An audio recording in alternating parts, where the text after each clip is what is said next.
ಶ್ರೀ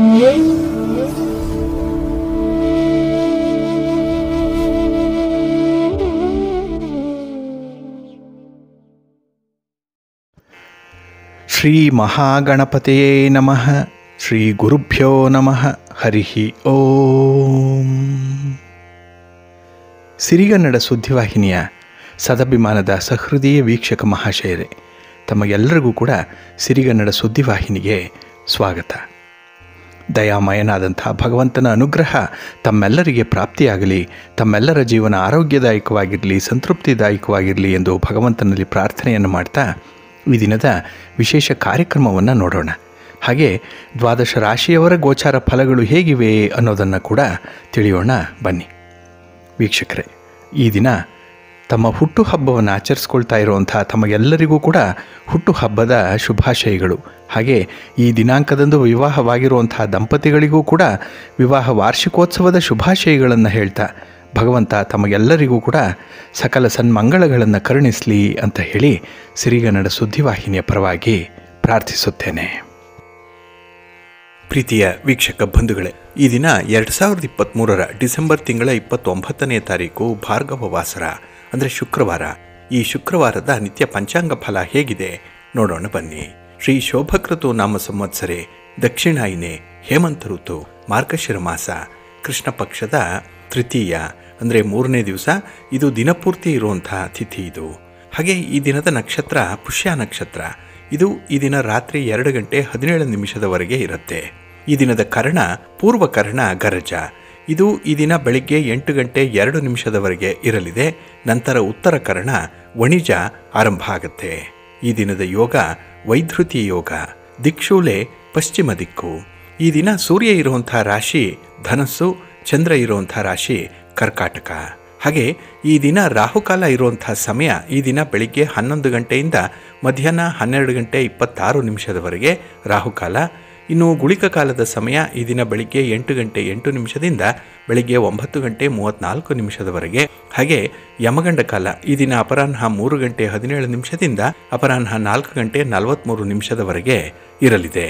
ಇನ್ನು ಈ ದಿನ ದುಷ್ಟ ಮುಹೂರ್ತ ಇರುವಂಥ ಸಮಯ ಈ ದಿನ ಬೆಳಿಗ್ಗೆ 9 ಗಂಟೆ 16 ನಿಮಿಷದಿಂದ ಬೆಳಿಗ್ಗೆ 9 ಗಂಟೆ 58 ನಿಮಿಷದವರೆಗೆ. ಹಾಗೆ ಮಧ್ಯಾಹ್ನ 12 ಗಂಟೆ 43 ನಿಮಿಷದಿಂದ ಮಧ್ಯಾಹ್ನ 1 ಗಂಟೆ 24 ನಿಮಿಷದವರೆಗೆ ದುಷ್ಟ ಮುಹೂರ್ತದ ಸಮಯ.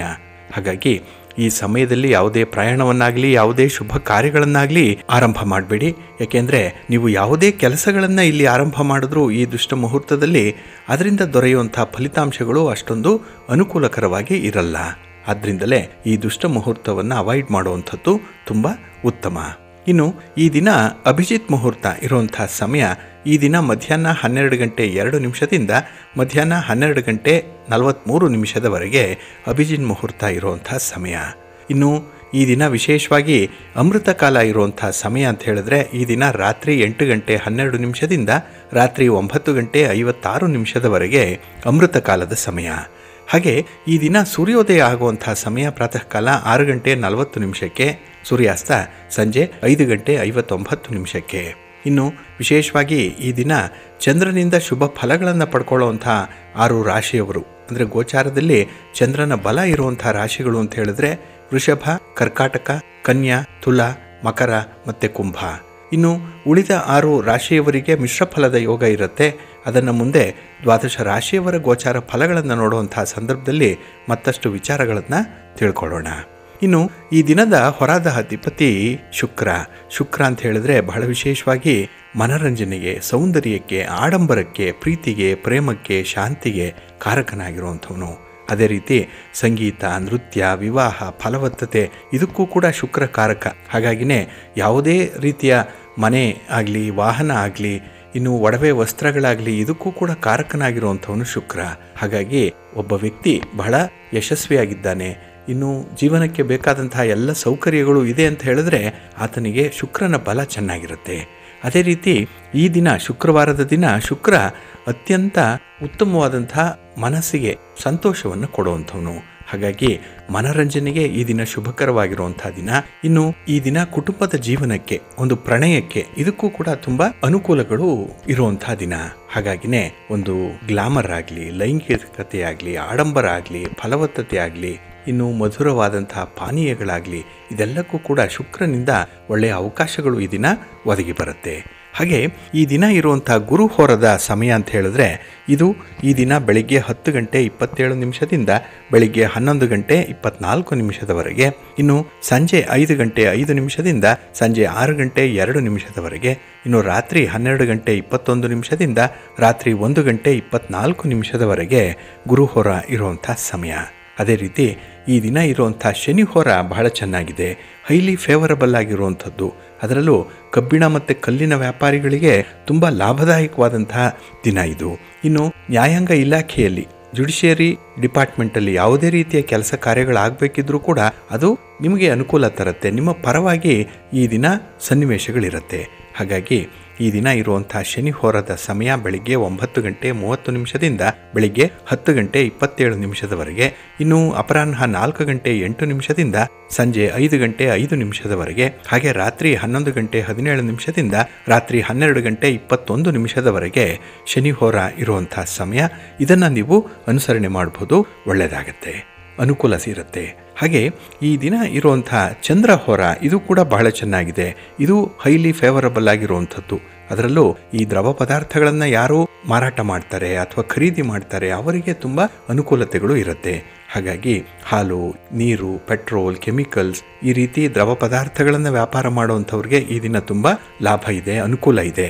ಹಾಗಾಗಿ ಈ ದಿನ ಇರುವಂಥ ಚಂದ್ರ ಹೋರದಲ್ಲಿ ವ್ಯಾಪಾರಸ್ಥರು ಯಾವುದೇ ತೀರ್ಮಾನವನ್ನು ಕೈಗೊಳ್ಬೋದು, ಯಾವುದೇ ರೀತಿಯ ಖರೀದಿಯನ್ನು ಕೂಡ ಮಾಡ್ಬೋದು ಈ ದ್ರವ ಪದಾರ್ಥಗಳನ್ನು. ಇದರಿಂದ ಒಳ್ಳೆಯ ಲಾಭ ಇರುತ್ತೆ.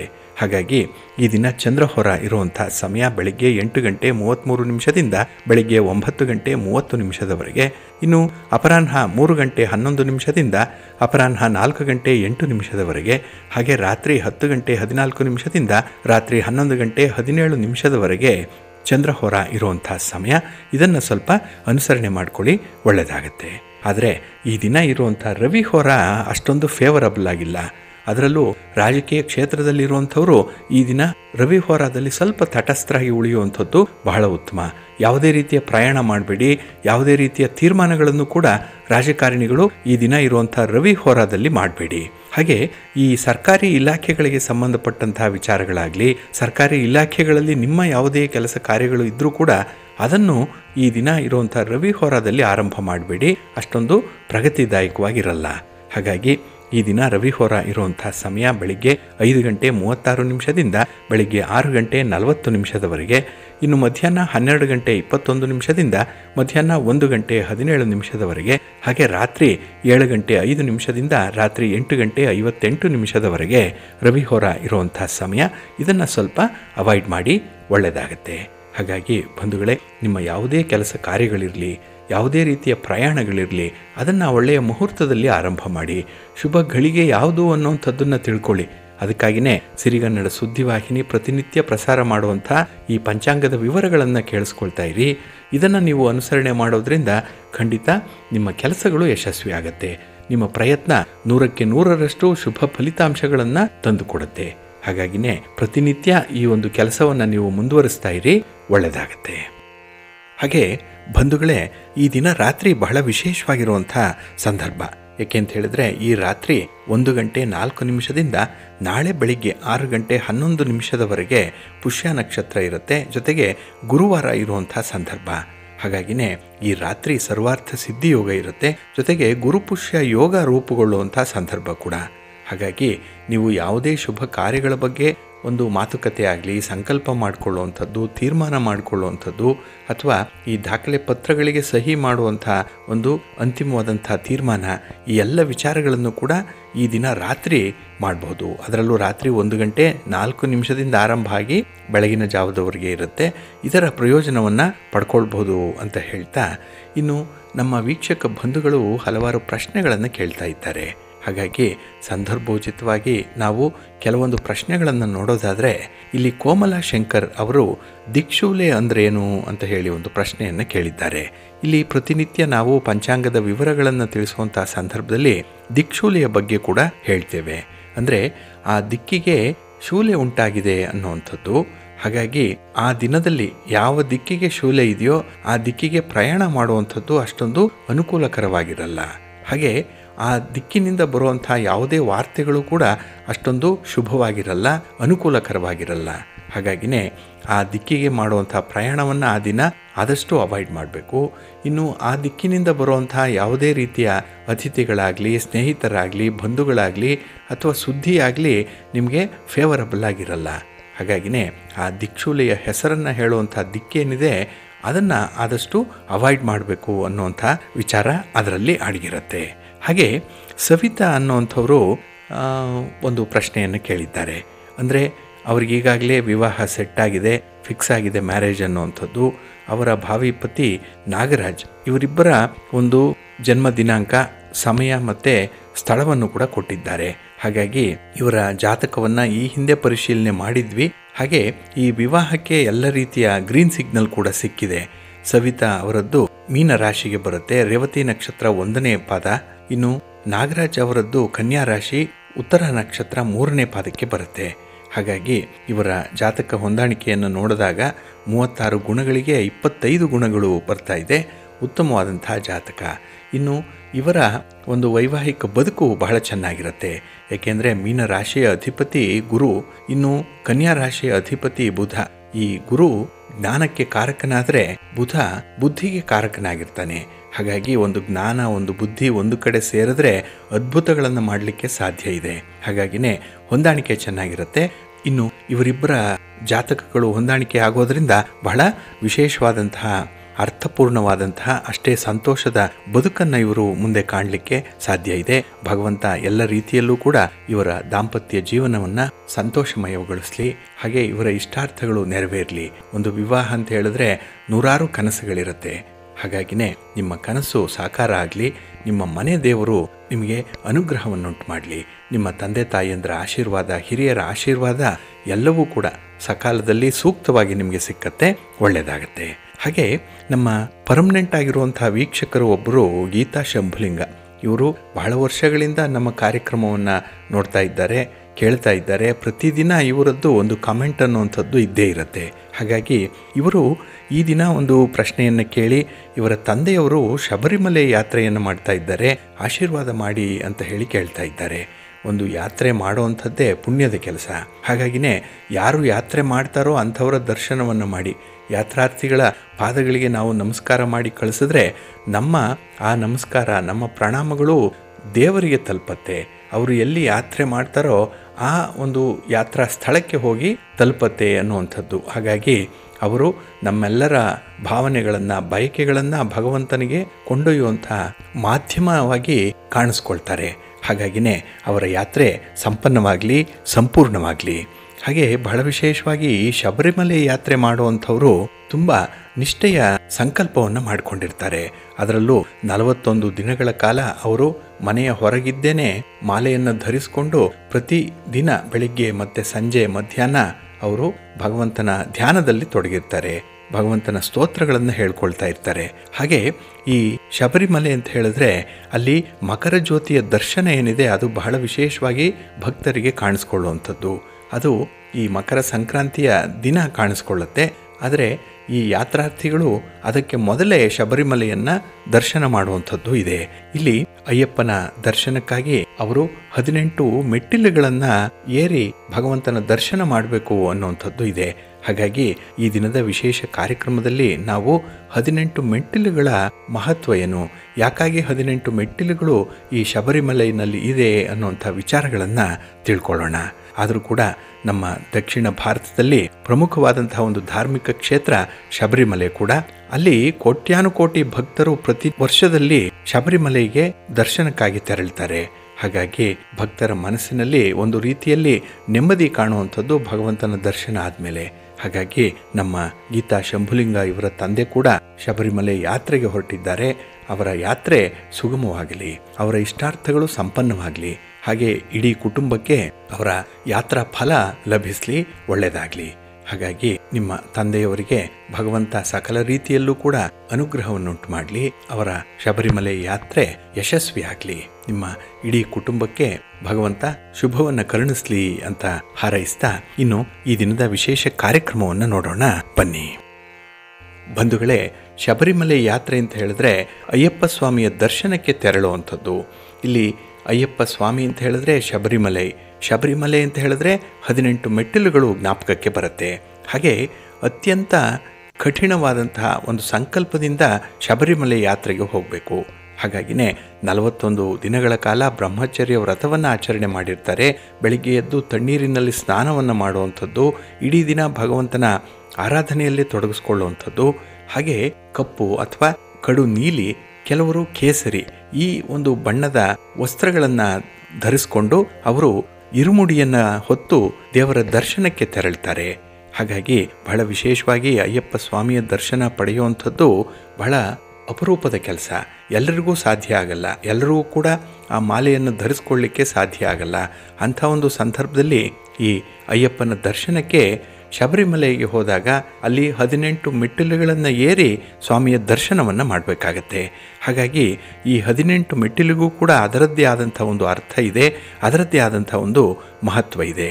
ಇಲ್ಲಿ 18 ಅನ್ನುವಂಥದ್ದು ಧನ್ಯತಾ ಭಾವವನ್ನು ಸೂಚಿಸುವಂಥದ್ದು. ನಮ್ಮ ಪುರಾಣದಲ್ಲಿ, ಇತಿಹಾಸದಲ್ಲಿ ಈ 18 ಸಂಖ್ಯೆಗೆ ಬಹಳ ವಿಶೇಷವಾದಂಥ ಒಂದು ಮಹತ್ವ ಇದೆ.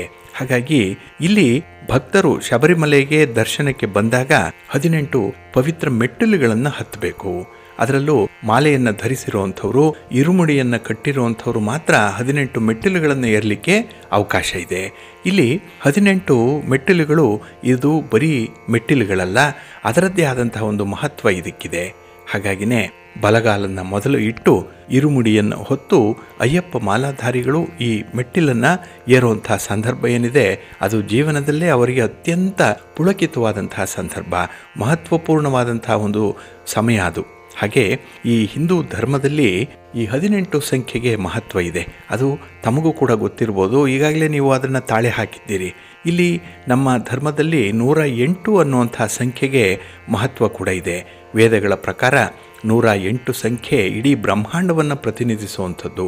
ಹಾಗಾಗಿನೇ ಯಾವುದೇ ಒಂದು ಧ್ಯಾನ ಮಾಡಿ, ಯಾವುದೇ ಶ್ಲೋಕಗಳನ್ನು, ಸ್ತೋತ್ರಗಳನ್ನು ಹೇಳ್ಕೊಂಡ್ರೂ 108 ಸಂಖ್ಯೆಗಳಲ್ಲಿ ಹೇಳ್ಕೊಳ್ಳಿ ಅನ್ನುವಂಥ ಒಂದು ವಿಚಾರ ಇದೆ.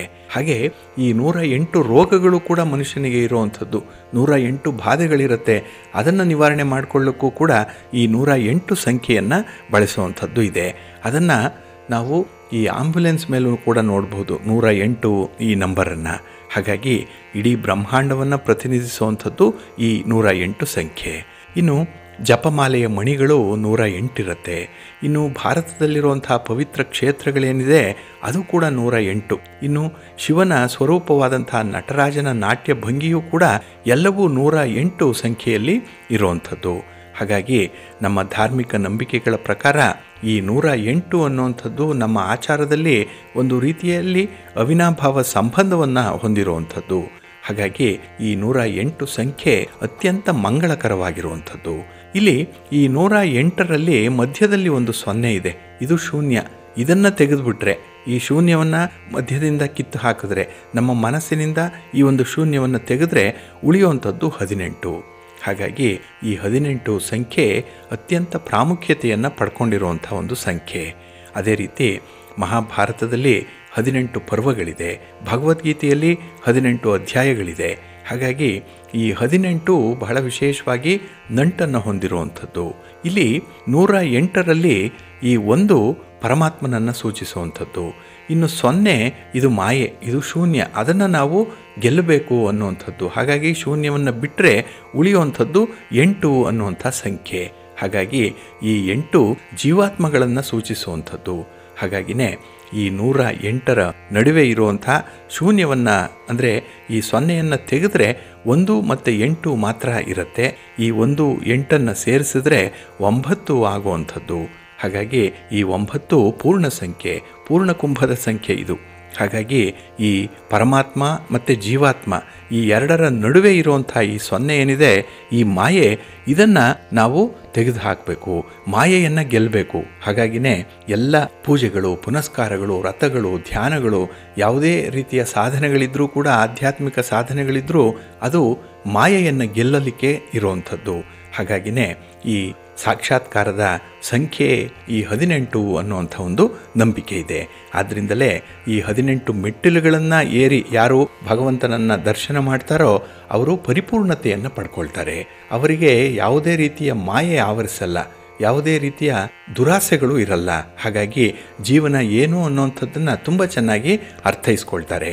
ಹಾಗಾಗಿ ಒಮ್ಮೆ ಪ್ರತಿಯೊಬ್ಬರೂ ಕೂಡ ಈ 18 ಮೆಟ್ಟಿಲುಗಳನ್ನು ಏರಿ ಭಗವಂತನ ದರ್ಶನವನ್ನು ಮಾಡಿದ್ರೆ ಅವರ ಜೀವನ ಕ್ರಮವೇ ಬದಲಾವಣೆ ಆಗಿಬಿಡತ್ತೆ. ಅವರ ಜೀವನ ಉತ್ತರೋತ್ತರವಾಗಿ ಅಭಿವೃದ್ಧಿಯತ್ತ ಸಾಗತ್ತೆ ಅನ್ನುವಂಥ ಒಂದು ನಂಬಿಕೆ ಕೂಡ ಇದೆ. ಹಾಗೆ ಈ 18 ಮೆಟ್ಟಿಲುಗಳಲ್ಲಿ ಮೊದಲ 5 ಮೆಟ್ಟಿಲುಗಳೇನಿದೆ ಅದು ಪಂಚೇಂದ್ರಿಯಗಳ ಸಂಕೇತ ಅಂತ ಹೇಳ್ತಾರೆ. ಇಲ್ಲಿ ಕಣ್ಣು, ಕಿವಿ, ಮೂಗು, ನಾಲಿಗೆ ಮತ್ತು ಚರ್ಮ ಏನಿದೆ ಇದು 5 ಸಂಕೇತಗಳು, ಇದು ಪಂಚೇಂದ್ರಿಯಗಳು. ಈ ಮೊದಲ 5 ಮೆಟ್ಟಿಲುಗಳು ಆ ಒಂದು ಪಂಚೇಂದ್ರಿಯಗಳನ್ನ ನಾವು ನಿಯಂತ್ರಣದಲ್ಲಿ ಇಟ್ಕೊಳ್ಬೇಕು ಅನ್ನುವಂಥದ್ದನ್ನ ಸೂಚಿಸುತ್ತೆ. ಇಲ್ಲಿ ಕಣ್ಣು ಯಾವತ್ತೂ ಕೂಡ ಒಳ್ಳೆಯದನ್ನೇ ನೋಡಬೇಕು, ಕಿವಿ ಯಾವತ್ತೂ ಉತ್ತಮವಾದದ್ದನ್ನೇ, ಶುಭ ಸುದ್ದಿಯನ್ನೇ ಕೇಳ್ತಾ ಇರಬೇಕು, ಮೂಗು ತಾಜಾ ಗಾಳಿಯನ್ನ ಸೇವನೆ ಮಾಡಬೇಕು, ಹಾಗೆ ದೇವರಿಗೆ ಸಮರ್ಪಣೆ ಮಾಡಿರುವಂಥ ನಿರ್ಮಾಲ್ಯವನ್ನ, ಹೂವಿನ ಸುವಾಸನೆಯನ್ನ ಸೇವಿಸಬೇಕು, ನಾಲಿಗೆ ಒಳ್ಳೆಯ ಮಾತುಗಳನ್ನ ಆಡಬೇಕು, ಮತ್ತೆ ಈ ಚರ್ಮ, ಈ ಸ್ಪರ್ಶ ಏನಿದೆ ಅದು ಜಪಮಾಲೆಯನ್ನ ಸ್ಪರ್ಶ ಮಾಡ್ತಾ ಇರಬೇಕು. ಹಾಗಾಗಿ ದೇವರ ದರ್ಶನದಲ್ಲಿ ಈ ಪಂಚೇಂದ್ರಿಯಗಳನ್ನು ನಾವು ಬಹಳ ಸೂಕ್ತವಾಗಿ ತೊಡಗಿಸ್ಕೊಳ್ಬೇಕು ಅನ್ನುವಂಥ ಒಂದು ಅರ್ಥ ಇದೆ. ಹಾಗಾಗಿನೇ ಈ 5 ಮೆಟ್ಟಿಲುಗಳೇನಿದೆ, ಮೊದಲ 5 ಮೆಟ್ಟಿಲುಗಳು ಈ ರೀತಿ ಅದನ್ನು ವ್ಯಾಖ್ಯಾನ ಮಾಡಿದ್ದಾರೆ. ಅಂದರೆ ಎಲ್ಲರ ಬದುಕು ಕೂಡ ಸದ್ವಿಚಾರದಲ್ಲಿ ತುಂಬಿರಬೇಕು ಅನ್ನುವಂಥದ್ದು ಈ 5 ಮೆಟ್ಟಿಲುಗಳ ಅರ್ಥ. ಇನ್ನು ಪಂಚೇಂದ್ರಿಯಗಳನ್ನು ಪ್ರತಿನಿಧಿಸುವಂಥ 5 ಮೆಟ್ಟಿಲುಗಳನ್ನು ದಾಟಿದ ಮೇಲೆ ಸಿಗುವಂಥ 8 ಮೆಟ್ಟಿಲುಗಳೇನಿದೆ ಅದು ಅಷ್ಟರಾಗಗಳ ಸಂಕೇತ. ಇಲ್ಲಿ ರಾಗ ಅಂತ ಹೇಳಿದ್ರೆ ಕಾಮ, ಕ್ರೋಧ, ಲೋಭ, ಮೋಹ, ಮದ, ಮತ್ಸರ, ಹೆಗ್ಗಳಿಕೆ, ಅಸೂಯೆ ಇವುಗಳನ್ನು ಸೂಚಿಸುವಂಥದ್ದು ಈ 8 ಮೆಟ್ಟಿಲುಗಳು. ಹಾಗಾಗಿನೇ ಈ 8 ಮೆಟ್ಟಿಲುಗಳನ್ನು ಯಾರು ಮೆಟ್ಟಿ ನಿಲ್ತಾರೋ ಅಂಥವ್ರಿಗೆ ಒಂದು ಸತ್ವ ಒದಗಿ ಬರುತ್ತೆ, ಒಂದು ಒಳ್ಳೆಯತನ ಬರುತ್ತೆ. ಹಾಗಾಗಿನೇ ಬಹಳ ವಿಶೇಷವಾಗಿ ಈ 8 ರಾಗದ್ವೇಷಗಳನ್ನು ನಾವು ಜೀವನದಿಂದ ತೊಡೆದು ಹಾಕಬೇಕು ಅನ್ನುವಂಥದ್ದನ್ನು ಇದು ಸೂಚಿಸುತ್ತೆ. ಇನ್ನು ಮುಂದಿನ 3 ಮೆಟ್ಟಿಲುಗಳೇನಿದೆ ಅದು ತಾಮಸಿಕ, ರಾಜಸಿಕ ಮತ್ತು ಸಾತ್ವಿಕ, ಈ 3 ಗುಣಗಳನ್ನು ಸಂಕೇತ ಮಾಡುವಂಥದ್ದು. ಹಾಗಾಗಿ ಈ 16 ಮೆಟ್ಟಿಲುಗಳನ್ನು ಹತ್ತಿದ ಬಳಿಕ ಕೊನೆಯ 2 ಹಂತಗಳೇನಿದೆ ಅದು ವಿದ್ಯೆ ಮತ್ತು ಅಜ್ಞಾನವನ್ನು ಪ್ರತಿನಿಧಿಸುತ್ತೆ. ಹಾಗಾಗಿನೇ ಪಂಚಲೋಹಗಳಿಂದ ಈ ಮೆಟ್ಟಿಲುಗಳನ್ನು ನಿರ್ಮಾಣ ಮಾಡಿದ್ದಾರೆ. ಒಂದೊಂದು ಮೆಟ್ಟಿಲನ್ನು ಏರುವಾಗಲೂ ಕೂಡ ಅಯ್ಯಪ್ಪ ಮಾಲಾಧಾರಿಗಳು ದೇವರ ನಾಮಸ್ಮರಣೆಯನ್ನು ಮಾಡ್ತಾ ಇರ್ತಾರೆ. ಏಕಚಿತ್ತದಿಂದ ಪಂದಳ ಕಂದನನ್ನು ಧ್ಯಾನ ಮಾಡ್ತಾರೆ. ಅಂದರೆ ಅಯ್ಯಪ್ಪ ಸ್ವಾಮಿಯನ್ನು ಧ್ಯಾನ ಮಾಡ್ತಾ ಒಂದೊಂದೇ ಮೆಟ್ಟಿಲುಗಳನ್ನು ಏರುವಂಥ ಒಂದು ಕ್ರಮ ಇದೆ. ಹಾಗಾಗಿ ಯಾರು ಈ 18 ಮೆಟ್ಟಿಲುಗಳನ್ನು ಏರ್ತಾರೋ ಅವರು ತಮ್ಮ ಎಲ್ಲ ಲೌಕಿಕ ಬಯಕೆಗಳಿಂದ ಮುಕ್ತರಾಗ್ತಾರೆ. ಅಂದರೆ ಈ ಲೌಕಿಕತೆಯಿಂದ ಅವರೇ ಬೇರ್ಪಡಿಸ್ಕೊಳ್ತಾರೆ. ಹಾಗಾಗಿ ಅವರ ಜೀವನದ ಮಾರ್ಗ ಬದಲಾವಣೆ ಆಗುತ್ತೆ. ಅವರು ಆಲೋಚಿಸುವಂತಹ ಧಾಟಿನೇ ಬೇರೆ ರೀತಿಯಲ್ಲಿರುತ್ತೆ. ಹಾಗಾಗಿ ಬೇರೆ ಸಾಮಾನ್ಯ ವ್ಯಕ್ತಿಗಳಿಗಿಂತ ಅವರು ವಿಭಿನ್ನವಾಗಿ ಕಾಣಿಸ್ಕೊಳ್ಳುವಂಥದ್ದು ಈ ಒಂದು 18 ಮೆಟ್ಟಿಲುಗಳ ಪ್ರಭಾವದಿಂದ. ಹಾಗೆ ಈ ಪವಿತ್ರ ಮೆಟ್ಟಿಲುಗಳು 4 ವೇದಗಳನ್ನು ಸೂಚಿಸುತ್ತೆ ಅಂತ ಹೇಳ್ತಾರೆ. 6 ವೇದಾಂಗಗಳನ್ನು, 6 ದರ್ಶನಗಳನ್ನು ಮತ್ತು 2 ಮಹಾಕಾವ್ಯಗಳನ್ನು ಪ್ರತಿನಿಧಿಸುತ್ತೆ ಅನ್ನುವಂಥ ಒಂದು ನಂಬಿಕೆ ಕೂಡ ಇದೆ. ಹಾಗಾಗಿನೇ ಈ 18 ಮೆಟ್ಟಿಲು ಬಹಳ ವಿಶೇಷವಾಗಿ ಶಬರಿಮಲೆ ಅಯ್ಯಪ್ಪ ಸ್ವಾಮಿಯ ದೇವಸ್ಥಾನದಲ್ಲಿ ಅಳವಡಿಸಿರುವಂಥದ್ದು. ಹಾಗೆ ಈ ಶಬರಿಮಲೆ ಸುತ್ತಲೂ 18 ಬೆಟ್ಟಗಳಿದೆ ಅನ್ನುವಂಥ ಒಂದು ನಂಬಿಕೆ ಕೂಡ ಇದೆ. ಹಾಗಾಗಿನೇ ಈ 18 ಬೆಟ್ಟಗಳನ್ನು ಪ್ರತಿನಿಧಿಸುತ್ತೆ. ಹೇಗೆ ತಿರುಪತಿ 7 ಬೆಟ್ಟಗಳನ್ನು ಪ್ರತಿನಿಧಿಸುತ್ತೋ ಅದಕ್ಕಾಗಿಯೇ ತಿರುಪತಿ ತಿಮ್ಮಪ್ಪನನ್ನ 7 ಕುಂಡಲವಾಡ ಅಂತ ಹೇಳಿ ಕರೆಯುವಂಥದ್ದು, 7 ಬೆಟ್ಟಗಳ ಒಡೆಯ ಅಂತ ಹೇಳಿ ಕರೆಯುವಂಥದ್ದು ಈ ಕಾರಣಕ್ಕಾಗಿ. ಹಾಗಾಗಿ ಇಲ್ಲಿ ಶಬರಿಮಲೈನಲ್ಲಿ 18 ಬೆಟ್ಟಗಳಿದೆ ಅನ್ನುವಂಥ ಒಂದು ವಿಚಾರ ಇದೆ. ಆದ್ದರಿಂದಲೇ ಈ 18 ಬೆಟ್ಟಗಳು 18 ಮೆಟ್ಟಿಲುಗಳಾಗಿದೆ ಅನ್ನುವಂಥದ್ದು. ಹಾಗಾಗಿ ಯಾರು ಬೆಟ್ಟವನ್ನು ಹತ್ತುತ್ತಾರೆ, ಯಾರು ಬದುಕಿನ ಉನ್ನತಿಯನ್ನು ಕಾಣಲಿಕ್ಕೆ ಶ್ರಮಪಟ್ಟು ಪರ್ವತವನ್ನು ಏರ್ತಾರೆ ಅಂಥವ್ರಿಗೆ ವಿಹಂಗಮವಾದಂಥ ಬದುಕಿನ ನೋಟ ಕಾಣಿಸುತ್ತೆ. ಹಾಗಾಗಿ ಜೀವನ ಅಂದರೆ ಏನು ಅನ್ನುವಂಥದ್ದರ ಅರ್ಥ ಅವರಿಗೆ ಬಹಳ ಸುಲಭವಾಗಿ ಗೊತ್ತಾಗುತ್ತೆ ಅನ್ನುವಂಥ ಒಂದು ನಂಬಿಕೆ ಇದೆ. ಆದ್ದರಿಂದಲೇ ಭಕ್ತರು ಬಹಳ ವಿಶೇಷವಾಗಿ ಗುರುಸ್ವಾಮಿಯ ಮಾರ್ಗದರ್ಶನದಲ್ಲಿ ಈ 18 ಮೆಟ್ಟಿಲುಗಳನ್ನು ಈ ಶಬರಿಮಲೆ ಯಾತ್ರಾ ಸಂದರ್ಭದಲ್ಲಿ ಏರುವಂಥ ಪ್ರತೀತಿ ಇದೆ. ಹಾಗಾಗಿ 18 ಮೆಟ್ಟಿಲುಗಳನ್ನು ಏರಿ ಭಗವಂತನ ದರ್ಶನವನ್ನು ಮಾಡಿ ಅವರು ಪುನೀತರಾಗ್ತಾರೆ, ಆನಂದವನ್ನು ಪಡ್ಕೊಳ್ತಾರೆ. ಹಾಗಾಗಿ ಪ್ರತಿ ಯಾತ್ರೆ ಸಂಪನ್ನವಾಗಬೇಕು ಅಂತ ಹೇಳಿದ್ರೆ ಅಲ್ಲಿರುವಂತಹ ಸ್ಥಳ ಮಹಿಮೆಯ ಪ್ರಕಾರ, ಅಲ್ಲಿರುವಂತಹ ಸ್ಥಳ ಪುರಾಣದ ಪ್ರಕಾರ ನಡೆದುಕೊಳ್ಳುವಂಥದ್ದು ಬಹಳ ಮುಖ್ಯ. ಹಾಗಾಗಿ ಈ ಅಯ್ಯಪ್ಪ ಸ್ವಾಮಿಯ ಯಾತ್ರೆ ಭಕ್ತರಿಗೆ ವಿಶೇಷವಾದಂತಹ ಫಲಗಳನ್ನು ಕರುಣಿಸಲಿ. ಹಾಗೆ ಆ ಯಾತ್ರೆ ಮಾಡುವಂಥವರ ಒಂದು ದರ್ಶನ ಮಾಡಿದ್ರೆ, ಅವರಿಗೆ ಒಂದು ನಮಸ್ಕಾರವನ್ನು ಮಾಡಿ ನಮ್ಮ ಕಷ್ಟಗಳನ್ನು, ನಮ್ಮ ನೋವುಗಳನ್ನು ಅವರ ಬಳಿ ಸಾಂಕೇತಿಕವಾಗಿ ಹೇಳಿಕೊಂಡು ಭಗವಂತನ ಅನುಗ್ರಹ ಸಿಕ್ಕಲಿ ಅಂತ ಹೇಳಿ ಪ್ರಾರ್ಥನೆ ಮಾಡಿಕೊಂಡ್ರೆ ಖಂಡಿತ ಅದು ಕೂಡ ಸಫಲವಾಗುತ್ತೆ. ಹಾಗಾಗಿ ವರ್ಷಕ್ಕೆ ಒಮ್ಮೆ ಮಕರ ಜ್ಯೋತಿಯ ದರ್ಶನ ಆಗುವಂತಹ ಸಂದರ್ಭದಲ್ಲಿ ಅಯ್ಯಪ್ಪ ಸ್ವಾಮಿ ಎಲ್ಲರಿಗೂ ಕೂಡ ಸಕಲ ಸನ್ಮಂಗಳಗಳನ್ನು ಕರುಣಿಸ್ಲಿ. ಹಾಗೆ ಅಯ್ಯಪ್ಪ ಸ್ವಾಮಿಯ ದರ್ಶನಕ್ಕೆ ತೆರಳುವಂತಹ ಭಕ್ತರಿಗೆ ನಾವು ಕೂಡ ನಮ್ಮ ಗೌರವವನ್ನು ಸಮರ್ಪಣೆ ಮಾಡೋಣ, ಕಿಂಚಿತ್ ಸಹಾಯವನ್ನ ಅವರಿಗೆ ಮಾಡಿ ಅವರ ಯಾತ್ರೆ ಫಲಿಸ್ಲಿ ಅಂತ ಹೇಳಿ ಅವರನ್ನು ಹರಸಿ ಕಳಿಸ್ಕೊಡೋಣ. ಇದರ ಮೂಲಕವೂ ಕೂಡ ನಾವು ಉತ್ತಮ ಫಲಗಳನ್ನು ಪಡ್ಕೊಳ್ಳಿಕ್ಕೆ ಸಾಧ್ಯವಾಗುತ್ತೆ. ಹಾಗಾಗಿ ಬಂಧುಗಳೇ, ನೀವು ಏನನ್ನೇ ಮಾಡಿ ಯಾವುದೇ ವಿಚಾರವನ್ನು ಗಮನದಲ್ಲಿಟ್ಕೊಳ್ಳಿ, ಅದನ್ನು ನಂಬಿಕೆಯಿಂದ ಮಾಡಿ, ಒಳ್ಳೆಯದಾಗತ್ತೆ. ಪ್ರೀತಿಯ ಬಂಧುಗಳೇ, ಇನ್ನು ಮುಂದೆ ದ್ವಾದಶ ರಾಶಿಯವರ ಗೋಚಾರ ಫಲಗಳು ಹೇಗಿವೆ ನೋಡೋಣ ಬನ್ನಿ. ಮೊದಲಿಗೆ ಮೇಷರಾಶಿ. ಮೇಷರಾಶಿಯವರಿಗೆ ಈ ದಿನ ಚತುರ್ಥದಲ್ಲಿ ಚಂದ್ರ ಇರುವಂತಹ ದಿನ, 4ನೇ ಮನೆ ಸುಖ ಸ್ಥಾನ ಇದು. ಹಾಗಾಗಿನೇ ಈ ದಿನದಲ್ಲಿ ಮಿಶ್ರ ಫಲಗಳಿರುವಂತಹ ದಿನ. ಏಕೆ ಅಂತ ಹೇಳಿದ್ರೆ, ಈ 4ರಲ್ಲಿ ಚಂದ್ರ ಇದ್ದಾಗ ಕೆಲವೊಂದು ವಿಚಾರಗಳಲ್ಲಿ ಯೋಗ ಇದ್ದರೂ ಅನುಭವಿಸುವಂತಹ ಮನಸ್ಥಿತಿ ಇರಲ್ಲ. ಅದಕ್ಕಾಗಿಯೇ ಈ ದಿನದ ಕೆಲಸ ಕಾರ್ಯಗಳಲ್ಲಿ ಸ್ವಲ್ಪ ಹಿನ್ನಡೆ ಉಂಟಾಗುವಂಥ ಸಾಧ್ಯತೆಗಳಿದೆ. ಹಾಗೆ ಈ ದಿನ ಮಕ್ಕಳಿಂದ ಒಂದು ಕೀರ್ತಿ ಲಭಿಸುತ್ತೆ, ಮಕ್ಕಳಿಂದ ಒಂದು ಒಳ್ಳೆಯ ಸುದ್ದಿಯನ್ನು ಕೇಳುವಂಥ ಸಾಧ್ಯತೆಗಳು ಕೂಡ ಇರುತ್ತೆ. ಆದರೂ ಕೂಡ ಏನೇ ಕೆಲಸ ಕಾರ್ಯಗಳಾಗಲಿ, ನಿಮ್ಮ ವ್ಯಾಪಾರ ವಹಿವಾಟು, ಉದ್ಯೋಗ, ನಿಮ್ಮ ವಿದ್ಯಾಭ್ಯಾಸ ಅಥವಾ ನಿಮ್ಮ ಯಾವುದೇ ರೀತಿಯ ಕಾರ್ಯ ಚಟುವಟಿಕೆಗಳಿದ್ರೂ ಕೂಡ ಅದರಲ್ಲಿ ಹೊಸತನ್ನು ಕಾಣಬೇಕು, ಹಳೆಯದನ್ನು ಮರಿಬೇಕು, ಹೊಸ ಹೊಸ ಆಲೋಚನೆಗಳು ನಿಮ್ಮ ಮನಸ್ಸಿಗೆ ಬರ್ತಾ ಇರಬೇಕು, ಎಲ್ಲದಕ್ಕೂ ಕೂಡ ಸಿದ್ಧನಾಗಿರಬೇಕು ಅನ್ನುವಂಥ ವಿಚಾರವನ್ನು ಮನಸ್ಸಿನಲ್ಲಿಟ್ಕೊಳ್ಳಿ. ಅದಕ್ಕೆ ಗುಂಡಪ್ಪನವರು ಬನ್ನ ಬವಣೆಗಳ ತಾನು ಎನಿತು ಪಟ್ಟರೆಯುಂ ಇನ್ನೊಮ್ಮೆ ಮತ್ತೊಮ್ಮೆ ಹೊಸ ಸಾಹಸಗಳಿಂ ಸನ್ನಹಿಸುವಂ ಸುಮ್ಮನಿರಲೋಲದೆ ಮಾನವನು ಚಿನ್ಮಯತೆ ಆತ್ಮಗುಣ ಮಂಕುತಿಮ್ಮ ಅಂತ ಹೇಳುವಂಥದ್ದು. ಅಂದರೆ ಎಷ್ಟೇ ಕಷ್ಟ ಬರಲಿ, ಎಷ್ಟೇ ಭಾವನೆಗಳಿರಲಿ, ಸೋಲಿರಲಿ, ಎಷ್ಟೇ ಅಲೆದಾಟ ಇರಲಿ, ನೋವಿರಲಿ, ದುಃಖ ಇರಲಿ, ಅದನ್ನು ಅನುಭವಿಸಿದ್ರೂ ಕೂಡ ಸುಮ್ಮನೆ ಇರಬಾರ್ದು. ಪುನಃ ಪುನಃ ಹೊಸ ಹೊಸ ಪರಾಕ್ರಮಗಳಿಗೆ ದಾರಿ ಮಾಡಿಕೊಡುವಂಥ ಒಂದು ಪ್ರಯತ್ನವನ್ನು ಮಾಡ್ತಾ ಇರಬೇಕು. ಮನುಷ್ಯರು ಯಾವಾಗಲೂ ಕೂಡ ಸಿದ್ಧನಾಗಿ ಇರಬೇಕು ಅನ್ನೋಂಥ ವಿಚಾರವನ್ನು ತಿಳಿಸ್ತಾರೆ. ಬಿದ್ದೀಯಾ ಅಂತ ಹೇಳಿದ್ರೆ ಇಲ್ಲ, ನಾನು ಎದ್ದಿದ್ದೀನಿ ಅಂತ ಹೇಳಬೇಕು. ಹಾಗಾಗಿನೇ ಎಷ್ಟೇ ಸೋಲು ನಿರಾಸೆಗಳಿದ್ರೂ ಕೂಡ ಮತ್ತೊಮ್ಮೆ ನೀವು ಪ್ರಯತ್ನವನ್ನು ಮುಂದುವರಿಸ್ತಾ ಇರಿ. ಭಗವಂತನ ಅನುಗ್ರಹ ಬಹಳ ಚೆನ್ನಾಗಿದೆ. ಅದಕ್ಕಾಗಿಯೇ ನಿಮ್ಮ ಮನೆ ದೇವರನ್ನು ಈ ದಿನ ಸ್ಮರಣೆ ಮಾಡಿಕೊಳ್ಳಿ, ನವಗ್ರಹ ಸ್ತೋತ್ರವನ್ನು ಹೇಳ್ಕೊಳ್ಳಿ, ಶನಿ ಸ್ತೋತ್ರವನ್ನು ಈ ದಿನ ಹೇಳ್ಕೊಳ್ಳಿ, ಒಳ್ಳೆಯದಾಗತ್ತೆ. ನಿಮ್ಮ ಅದೃಷ್ಟದ ಬಣ್ಣ ತಿಳಿ ನೀಲಿ, ಅದೃಷ್ಟದ ದಿಕ್ಕು ಈಶಾನ್ಯ ದಿಕ್ಕು, ಅದೃಷ್ಟ ಸಂಖ್ಯೆ 3. ವೃಷಭರಾಶಿ. ವೃಷಭರಾಶಿಯವರಿಗೆ ಈ ದಿನ ಕೀರ್ತಿ ಸ್ಥಾನದಲ್ಲಿ ಚಂದ್ರ ಇರುವಂಥ ದಿನ. ಹಾಗಾಗಿನೇ ನಿಮ್ಮ ಕೆಲಸಗಳಿಂದ, ನಿಮ್ಮ ವಿಶೇಷವಾಗಿ ಆರೋಗ್ಯದಲ್ಲಿ ಚೇತರಿಕೆಯನ್ನು ಕಾಣುವಂಥ ದಿನ ಇದು. ಹಾಗೆ ಈ ದಿನ ನೀವು ಯಾವುದೇ ಕೆಲಸವನ್ನು ಮಾಡಿದ್ರೂ ಕೂಡ ಇಲ್ಲಿ ಹೆಚ್ಚಿನ ಬಂಧುಗಳಿಂದ, ಹೆಚ್ಚಿನ ಸ್ನೇಹಿತರಿಂದ ಸಹಕಾರ ಸಿಕ್ಕುವಂಥ ಸಾಧ್ಯತೆಗಳು ಜಾಸ್ತಿ ಇರುತ್ತೆ. ಹಾಗೆ ಅತಿಥಿ ಸತ್ಕಾರವನ್ನು ಮಾಡುವಂಥ ಒಂದು ಒಳ್ಳೆಯ ಯೋಗ ಈ ದಿನ ನಿಮಗೆ ಕೂಡಿ ಬಂದಿರುವಂಥದ್ದು.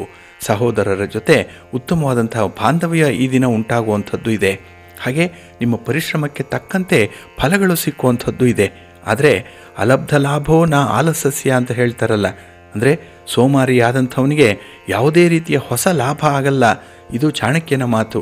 ಅದಕ್ಕಾಗಿ ಕೆಲವೊಂದು ವಿಚಾರಗಳಲ್ಲಿ ಏನಾದರೂ ಒಂದು ಸೋಮಾರಿತನ ಅನ್ನುವಂಥದ್ದು ಬಂದರೆ, ಅಥವಾ ಕೆಲಸಗಳನ್ನು ನಾಳೆ ಮಾಡಿದ್ರಾಯ್ತು ಅನ್ನೋವಂಥ ಮನಸ್ಥಿತಿ ಏನಾದರೂ ಬಂದುಬಿಟ್ರೆ ಅಲ್ಲಿಗೆ ನಿಮ್ಮ ಕೆಲಸಗಳು ನಿಂತ ಹಾಗೆ.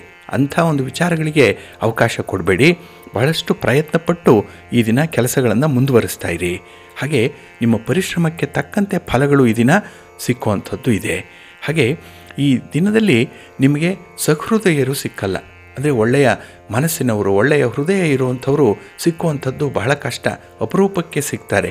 ಆದರೆ ಈ ದಿನ ಸಿಕ್ಕುವಂಥ ಪ್ರಮುಖ ವ್ಯಕ್ತಿಯೊಬ್ಬರ ಒಂದು ವಿಚಾರದಲ್ಲಿ, ಅವರ ವೈಯಕ್ತಿಕ ವಿಚಾರ ಇರ್ಬೋದು, ಅವರ ಬಗ್ಗೆ ಒಂದು ಅನುಕಂಪ, ನಿಮ್ಮ ಭಾವನೆಗಳು ಬೆಸಗೂಡುವಂಥದ್ದು, ಇವೆಲ್ಲ ಈ ದಿನ ಮನಸ್ಸಿನ ಪರಿವರ್ತನೆಗೆ ಕಾರಣವಾಗುವಂಥದ್ದು ಇರುತ್ತೆ.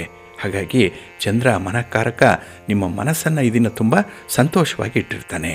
ಹಾಗೆ ಕೆಲವು ವಿಚಾರಗಳಿಂದ, ಹೊಸ ಸುದ್ದಿಗಳಿಂದ ಕೂಡ ಈ ದಿನ ನಿಮ್ಮ ಮನಸ್ಸಿಗೆ ಒಂದು ರೀತಿಯಲ್ಲಿ ಕೆಲಸ ಮಾಡಬೇಕು ಅನ್ನುವಂಥ ಉತ್ಸಾಹ ಹೆಚ್ಚಾಗುವಂಥದ್ದು ಆಗುತ್ತೆ.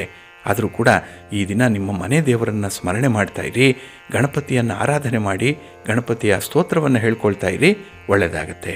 ನಿಮ್ಮ ಅದೃಷ್ಟದ ಬಣ್ಣ ಗುಲಾಬಿ, ಅದೃಷ್ಟದ ದಿಕ್ಕು ಪೂರ್ವ ದಿಕ್ಕು, ಅದೃಷ್ಟ ಸಂಖ್ಯೆ 2. ಮಿಥುನ ರಾಶಿ. ಮಿಥುನ ರಾಶಿಯವರಿಗೆ ಈ ದಿನ ದ್ವಿತೀಯದಲ್ಲಿ ಚಂದ್ರ ಇರುವಂಥ ದಿನ. ಹಾಗಾಗಿನೇ ಈ ಕುಟುಂಬ ಸ್ಥಾನದಲ್ಲಿ, ಧನಸ್ಥಾನದಲ್ಲಿ, ಹಾಗೆ ಬಹಳ ವಿಶೇಷವಾಗಿ ವಾಕ್ ಸ್ಥಾನದಲ್ಲಿ ಚಂದ್ರ ಇದ್ದಾನೆ. ಇದರಿಂದ ಈ ದಿನ ಸ್ವಲ್ಪ ಮಾತಿನಲ್ಲಿ ವ್ಯತ್ಯಾಸಗಳಾಗ್ಬೋದು. ಹಾಗಾಗಿನೇ ನಿಮ್ಮ ದೈನಂದಿನ ಜೀವನದಲ್ಲಿ ಕೊಂಚ ಬದಲಾವಣೆಯನ್ನು ಕಾಣುವಂಥ ಸಾಧ್ಯತೆಗಳಿರುತ್ತೆ. ಹಾಗೆ ಈ ಕುಟುಂಬದಲ್ಲಿ ಸ್ವಲ್ಪ ಒತ್ತಡಗಳು ಕೂಡ ಇರುವಂಥದ್ದು. ಕೆಲಸ ಕಾರ್ಯಗಳು ಆಗಲೇಬೇಕು ಅನ್ನುವಂಥ ಒಂದು ಕಂಪಲ್ಷನ್ ಇದೆ. ಆದರೆ ಈ ದಿನ ನಿಮ್ಮ ದೇಹ ಅದಕ್ಕೆ ಅನುವು ಮಾಡಿಕೊಡ್ತಾ ಇಲ್ಲ. ದೈಹಿಕ ಆಲಸ್ಯ ಇದೆ. ಎಲ್ಲ ಒಂದು ಕಡೆ ನಿಮ್ಮ ಮನಸ್ಸಿಗೂ ಕೂಡ ಈ ದಿನ ಹೆಚ್ಚು ಕೆಲಸಗಳನ್ನು ಮಾಡುವಂಥ ಆಸಕ್ತಿ ಕಡಿಮೆ ಇರುತ್ತೆ. ಹಾಗಾಗಿ ಈ ದಿನ ಸ್ವಲ್ಪ ಮಿಶ್ರ ಫಲಗಳನ್ನೇ ಅನುಭವಿಸುವಂಥ ಸಾಧ್ಯತೆಗಳಿರುತ್ತೆ. ಹಾಗೆ ಈ ದಿನದಲ್ಲಿ ನಿಮ್ಮ ಜ್ಞಾನದ ಪ್ರದರ್ಶನ ಆಗುವಂಥದ್ದು ಇದೆ. ನಿಮ್ಮ ಪ್ರತಿಭೆಗೆ ತಕ್ಕ ಸ್ಥಾನಮಾನ ಕೂಡ ಸಿಕ್ಕುವಂಥದ್ದು ಈ ದಿನದಲ್ಲಿ. ಇದು ನಿಮಗೆ ಸಮಾಧಾನಕರವಾದಂಥ ಒಂದು ಅಂಶ.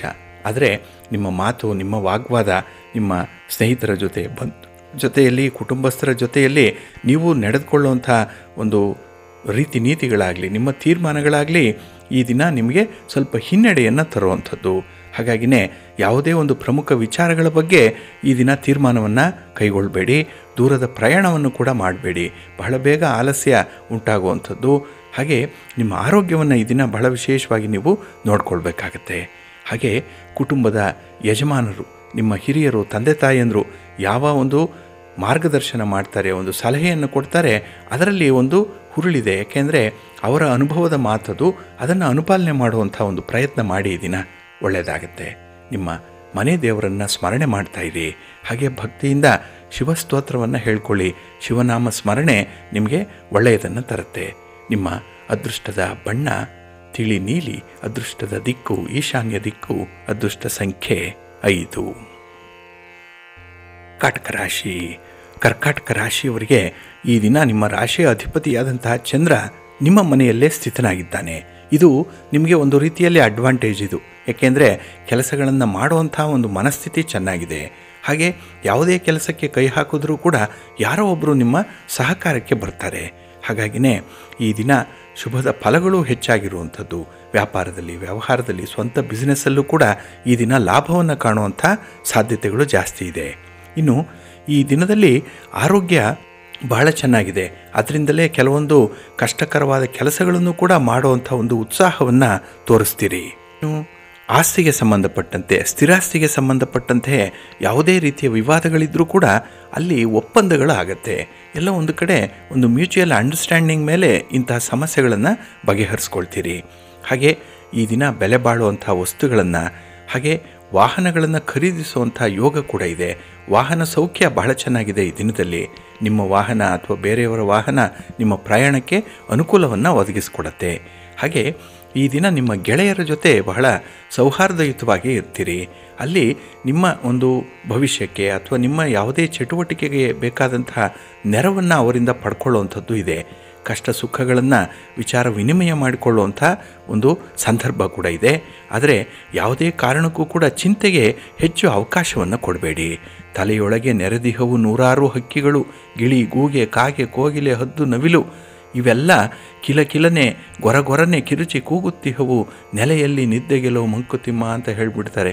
ಹಾಗಾಗಿನೇ ಪ್ರತಿಯೊಬ್ಬ ಮನುಷ್ಯನೂ ಕೂಡ ಶಾಂತಚಿತ್ತನಾಗಿ ಇರಬೇಕು. ಅವನ ಮನಸ್ಸು ಪ್ರಶಾಂತವಾಗಿ ಇಟ್ಕೊಳ್ಬೇಕು. ಅದಕ್ಕಾಗಿಯೇ ಚಂದ್ರನನ್ನು ಮನಃಕಾರಕ ಅಂತ ಹೇಳಿ ಕರೆಯುವಂಥದ್ದು. ಹಾಗಾಗಿ ಬೇರೆ ಬೇರೆ ರೀತಿಯ ಆಲೋಚನೆಗಳು ಈ ದಿನ ಬರಬಹುದು. ಒತ್ತಡಗಳು ಬರುತ್ತೆ, ಮಾನಸಿಕ ಒತ್ತಡ ಇರುತ್ತೆ. ಅದನ್ನೆಲ್ಲ ಈ ದಿನ ನೀವು ಒಂದು ಸಂಯಮದಿಂದ ಸಾಧಿಸಬೇಕಾಗತ್ತೆ, ನಿರ್ವಹಣೆ ಮಾಡಬೇಕಾಗತ್ತೆ, ಮ್ಯಾನೇಜ್ ಮಾಡಬೇಕಾಗತ್ತೆ. ಅದಕ್ಕಾಗಿಯೇ ಈ ದಿನ ಚಿಂತೆಗೆ ಅವಕಾಶವನ್ನು ಕೊಡಬೇಡಿ. ಭಗವಂತನ ಆರಾಧನೆಯನ್ನು ಮಾಡಿ, ಧ್ಯಾನವನ್ನು ಮಾಡಿಕೊಳ್ಳಿ, ನಿಮ್ಮ ಇಷ್ಟ ದೇವರನ್ನು ಪ್ರಾರ್ಥನೆ ಮಾಡ್ತಾಯಿರಿ. ಜೊತೆಗೆ ಆಂಜನೇಯನ ದರ್ಶನವನ್ನು ಮಾಡಿ ಈ ದಿನ ಒಳ್ಳೆಯದಾಗತ್ತೆ. ನಿಮ್ಮ ಅದೃಷ್ಟದ ಬಣ್ಣ ಕೇಸರಿ, ಅದೃಷ್ಟದ ದಿಕ್ಕು ಉತ್ತರ ದಿಕ್ಕು, ಅದೃಷ್ಟ ಸಂಖ್ಯೆ 1. ಸಿಂಹರಾಶಿ. ಸಿಂಹರಾಶಿಯವರಿಗೆ ಈ ದಿನ ವ್ಯಯಸ್ಥಾನದಲ್ಲಿ ಚಂದ್ರ ಇರುವಂಥ ದಿನ. 12ನೇ ಮನೆಯಲ್ಲಿ ಚಂದ್ರ.